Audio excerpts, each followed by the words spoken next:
أعوذ بالله من الشيطان الرجيم. بسم الله الرحمن الرحيم. أفحكم الجاهلية يبغون ومن أحسن من الله حكما لقوم يوقنون. يا أيها الذين آمنوا لا تتخذوا اليهود والنصارى أولياء بعضهم أولياء بعض ومن يتولهم منكم فإنه منهم إن الله لا يهدي القوم الظالمين.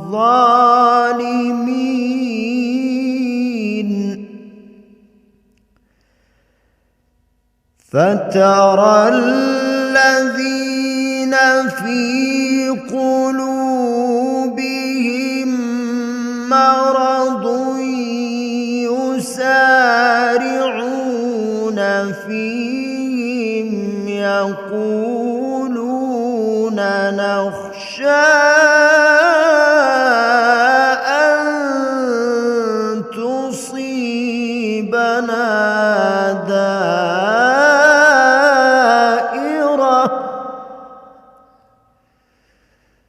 فعسى الله أن يأتي بالفتح أو أمر من عنده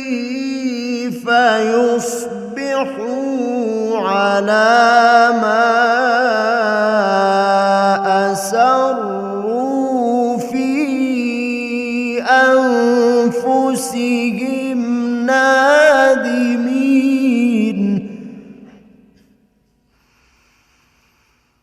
ويقول الذين آمنوا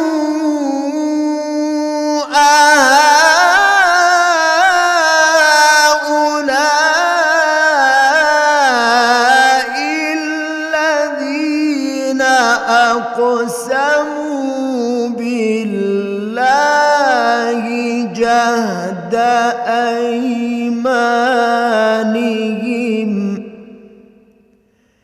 إنهم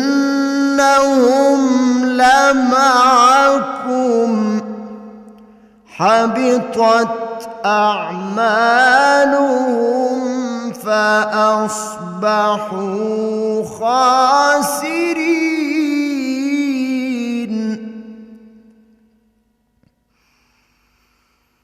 يا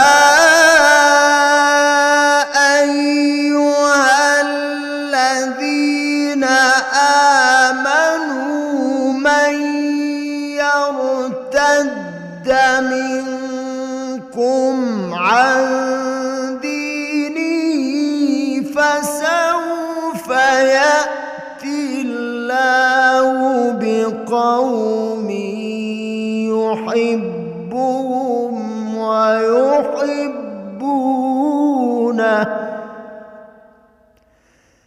أذلة على المؤمنين أعزة على الكافرين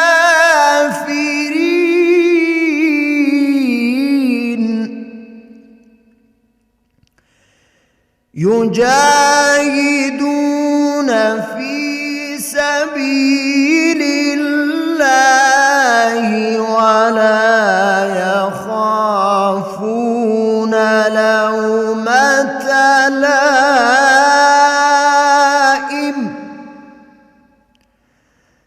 ذلك فضل الله يؤتيه من يشاء والله واسع عليم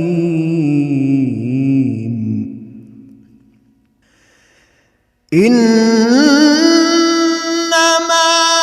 وليكم الله ورسوله والذين آمنوا الذين يقيمون الصلاة ويؤتون الزكاة وهم راكعون ومن يتول الله ورسوله والذين آمنوا فإن حزب الله هم الغالبون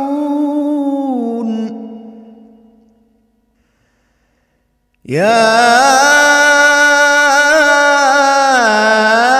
أيها الذين آمنوا لا تتخذوا الذين اتخذوا دينكم هزوا ولعبا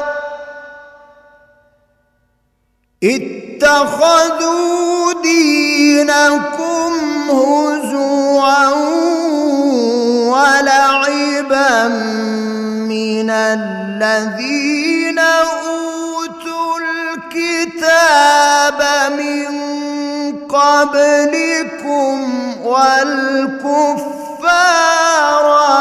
أولياء واتقوا الله إن كنتم مؤمنين صدق الله العظيم।